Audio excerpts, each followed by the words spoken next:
Salut à tous et bienvenue dans cette vidéo dans laquelle on va parler aujourd'hui de Angry Birds, Copain comme cochon, ou Angry Birds The Movie 2. Alors le 1 j'ai bien aimé, tout ça c'était sympa, je l'ai pas vu au ciné, je l'ai acheté direct parce que je l'ai acheté en steelbook pour 10€ et dedans il y avait le 3D, le Blu-ray et le DVD. C'est comme ça que je l'ai vu. Donc j'avais bien aimé le 1, c'était sympathique. Et donc du coup quand j'ai vu le 2, la bande-annonce du 2, j'ai fait oula, ça a l'air un petit peu trop enfantin. Ça l'est, mais il y a quand même un petit esprit. Le film est pour tout le monde en soi, même s'il y a quand même certaines scènes comiquement pas drôles. Enfin, comiquement pour enfants, on va dire. Donc, alors, je sais pas comment organiser mes notes, donc je vais faire dans l'ordre de ce que j'ai noté. Alors, premier truc sympa que je peux dire, c'est que dès le début, il y a comme ce qu'ils avaient fait pour le 1, avec, je sais pas si vous avez remarqué, mais dans le 1, on voit un livre des cochons et il y a marqué en anglais 50 nuances de vert pour les cochons du coup, et du coup là c'est assez drôle quand tu le vois dans le film, parce que là bon, quand je raconte c'est nul, et du coup là ils l'ont fait, j'ai repéré 3 trucs, peut-être qu'ils l'ont fait plus, mais j'ai repéré 3 trucs. Il y a un moment, il y a un Apple Store, un petit stand, vous savez, comme sur les fêtes foraines, et en fait ils vendent des pommes, voilà, c'est un Apple Store, voilà. Donc voilà, c'est... faut pas grand chose pour me faire rire, et entre une blague, un quiproquo, un jeu de mots ou quoi, ça me fait quand même beaucoup plus rire. À choisir, je préfère ça, ce genre de petits détails à remarquer. Donc Apple Store qui est pas mal. Il y a un moment, il y a un Flockbuster vidéo, donc ça c'est une référence à une chaîne de magasins américaine. Une chaîne de magasins américaine qui n'existe plus aujourd'hui, et en gros c'était un vendeur loueur de cassettes, DVD, Blu-ray, enfin voilà, suivant le temps. Et là du coup ça devient, au lieu de Blockbuster, là dans le film ça devient un Flockbuster. Et à un autre moment j'ai vu qu'il y avait un aigle qui lisait un livre, et le titre de ce livre du coup c'est Crazy Rich Avians. Et donc Avians, donc les trucs qui volent quoi, au lieu de Crazy Rich Asians. Et du coup là c'est le genre de petits détails qui me font toujours rire, qui sont toujours sympas à choper, je trouve. Donc dans la continuité du 1, hein, ils n'ont pas inventé ça dans le 2. Ensuite j'ai noté, donc ça c'est chronologique, hein, c'est bon, Apple Store c'est tout au début, les deux autres c'est vers la fin. Donc du coup j'ai réuni quoi. Donc juste après, par contre, après l'Apple Store, il y a un truc que j'ai pas trop aimé, c'est que une chanson qui est déjà présente dans la bande-annonce, il me semble, Bonnie Tyler, I Need a Hero, et c'est clairement, enfin, on n'en a pas besoin quoi. C'est pour que la scène soit dynamique et que voilà, que ça nous explose à la gueule et que ça va vite, qu'on voit plein de personnages, plein de couleurs, tout ça. Puis il y a la musique en fond. Enfin c'est un peu comme ce que je sais plus si je l'avais dit dans la critique, mais dans Astérix, le secret de la potion magique, film que rétrospectivement ça m'a pas marqué, j'ai pas envie de le revoir. Et donc justement dans Astérix, dans celui-là, le secret de la potion magique, ils utilisaient aussi ce procédé de foutre une musique des années 80 en plus, qui parlera pas du tout aux gosses, enfin le public visé de ces films, hein, donc les gosses, parce que je suis sûr qu'ils les connaissent pas. Et mais bon, après c'est un bon point du coup, au moins ils connaîtront ces chansons-là, puis quand ils les entendront, déjà ils les aimeront, et puis ils diront ah bah oui j'ai entendu dans ça, puis dans ça, enfin voilà, donc c'est aussi un bon point, parce qu'en plus j'ai très peur, parce que j'aime pas généraliser, mais je sais que certains gosses c'est oh bah non c'est vieux, c'est nul, donc voilà, au moins si ça peut les amener involontairement à aimer certaines choses, du coup sortez pas cette phrase de son contexte s'il vous plaît, merci. Si ça peut les pousser un petit peu à aimer ce qui se faisait avant, voilà, c'est plutôt un bon point du coup. Mais dans l'application, c'est alors pas le jeu, hein, mais dans la technique, je suis saoulant, dans la technique, comment ils ont fait ça dans le film, c'est pas ouais, pourquoi, en plus c'est des oiseaux, enfin ils connaissent rien de culture, pourquoi I Need a Hero et pas une autre. C'est pour la bande-annonce, je veux bien, c'est ouais, on a besoin d'un héros, donc ah bon, on va le prendre lui, enfin voilà. D'ailleurs en parlant de héros, j'y reviendrai à la fin, mais bon, voilà. Vous comprendrez.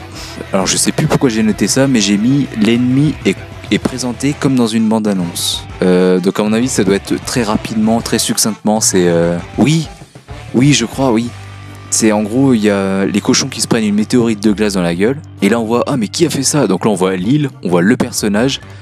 Enfin d'abord l'île, ensuite on voit le personnage, la méchante. Et là les cochons à nouveau, il nous faut un héros je crois, enfin un truc comme ça. Et là boum, le titre. Et en gros, ça fait très bande-annonce, c'est très rapide, c'est bizarre. Après, j'ai mis que Chuck était génial. C'est un très bon personnage, vraiment très drôle, comme dans le 1, très rapide et tout. Qui, en une scène, fait bouffer son slip à Quicksilver. Enfin, vraiment, Quicksilver à côté est ridicule. Donc, Red vient le chercher et tout, il sonne chez lui. Il fait retentir la clochette et là, on a l'ampleur de sa vitesse, qui amènera une petite incohérence plus tard, mais bon. Il va très vite et donc du coup c'est pour ça qu'il fout la honte à Quicksilver, on va dire. Les deux, hein, Avengers, X-Men. De toute façon Avengers il était pas ouf. Ensuite humour de merde, donc comme j'ai dit pour les gosses, il y a un moment ils sont recouverts de morve et il y a un oiseau qui goûte la morve. Et c'est pas ouf quoi, c'est vraiment pour que le gosse il fasse bah ah, c'est caca, ah il mange ça, bah ah. Voilà, c'est pas ouf quoi.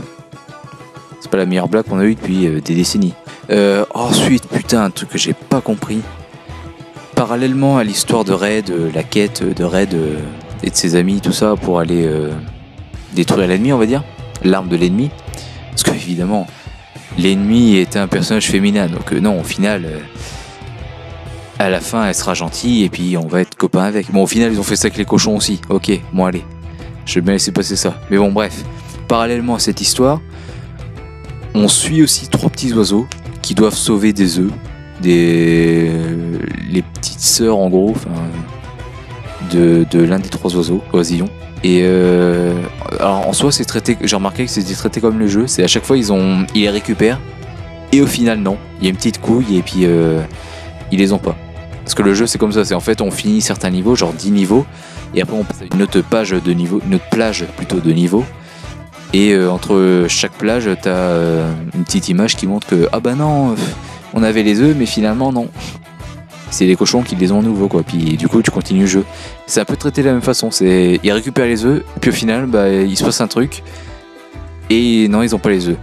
Ce qui du coup de cette façon m'a fait penser à Scrat de L'Âge de Glace. C'est exactement la même chose, Scrat veut son gland mais finalement il l'a pas. Il y a toujours un truc comme ça et au final il l'a jamais. Bon là au final à la fin du film ils l'ont, ils ont au moins les œufs, c'est déjà ça. Scrat lui il n'a jamais son gland, il se passe toujours un truc. Donc c'est dans le traitement c'est traité de la même façon. Et j'ai un peu l'impression que c'était ouais ça quoi. C'est juste fait comme Scrat quoi. C'est en termes d'éléments humoristiques ça apporte pas grand chose, mais c'est une petite histoire qu'on suit à côté. Donc je vais pas dire plagiat, parce que je suis pas con non plus, mais ça passait mieux dans L'Âge de Glace parce que justement ils étaient pas rattachés, Scrat n'était pas vraiment rattaché à l'intrigue quoi, il servait pas à grand chose généralement. Il avait pas vraiment son implication, ou parfois genre dans le 2 c'est grâce à lui que il y a plus d'inondation, il y a plus toute l'eau quoi. Voilà, c'est pas il est pas vraiment impliqué non plus quoi. Il a son petit rôle mais voilà, il sert pas à grand chose. Alors que là à la fin les 3 oiseaux aident un peu involontairement, inconsciemment. Ils aident un peu Red et les autres à détruire l'ennemi. Donc au final tu les suis pendant tout ce film, ils ne servent à rien et d'un seul coup à la fin c'est clairement un Deus Ex Machina. Donc c'est un peu ce qui dérange en fait. Donc c'est dommage. Et mais au moins voilà, c'est des passages drôles et ils servent un peu à la fin au final quand même. Ils ont voulu faire comme Scratch mais comme Scrat mais ça marche pas. Ensuite il y a un truc sympa avec la méchante à peu près. C'est qu'elle a un chien congelé parce que ils vivent sur un iceberg du coup en gros. Et du coup, donc leur vie gelée là-bas, c'est un peu drôle.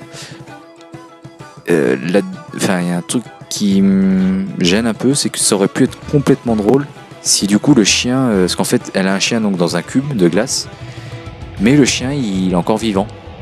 Tu le vois bouger sa patte d'ailleurs, tu te demandes comment, mais il peut bouger sa patte dans son cube, mais le reste de son corps ne bouge pas, il n'y a que ses yeux aussi qui bougent, et c'est tout. Et personnellement, je trouve que ça aurait pas été choquant, faut arrêter, mais enfin, ne venez pas dire ça, je veux dire, mais ça aurait pas été choquant et ça aurait été plus drôle, je trouve, de faire en sorte qu'il soit mort. Et que limite elle soit trop conne pour se rendre compte ou je sais pas qu'elle espère qu'il va se décongeler et puis que du coup il sera encore vivant, enfin je sais pas, mais ça aurait créé un bon décalage. Ça m'aurait fait penser un peu à Mamie Suze dans Les Tuches qui trimballe toujours son chien mort là. Du coup je trouve que ça aurait été plus drôle. Mais bon, tant pis. Donc à la fin, donc ce que je voulais critiquer, c'est que il y a un moment, Red à la fin, il fait un petit discours devant tout le monde et il dit: c'est pas moi le vrai héros, ce sont eux, dit-il en pointant une espèce de montagne avec taillé directement dans la montagne leur visage à eux, un peu comme le mont Rochemort, sauf que là c'est leur visage à eux. Et du coup c'est pas moi le vrai héros de l'histoire, ce sont eux, dit-il en pointant toutes les statues quoi. Sauf que parmi ces statues, il y a son visage à lui. Donc c'est pas moi le vrai héros, ce sont eux. Ça fait un peu incohérent, comment c'est dit. Au final on peut dire bah oui ce sont eux, l'équipe, ce n'est pas que lui, voilà, c'est eux tous ensemble. Ouais. C'est un peu incohérent comment il le dit quoi. C'est ce que je veux dire. Au final oui on peut excuser les choses comme ça sinon. Donc voilà, ça fait déjà 15 bonnes minutes pour un film qui n'en avait pas forcément besoin. Alors en ce qui me concerne, ma salle était pleine, quasiment. J'ai dû aller tout devant. Et les gars sont plutôt appréciés. Donc emmenez vos enfants, ça change des Disney.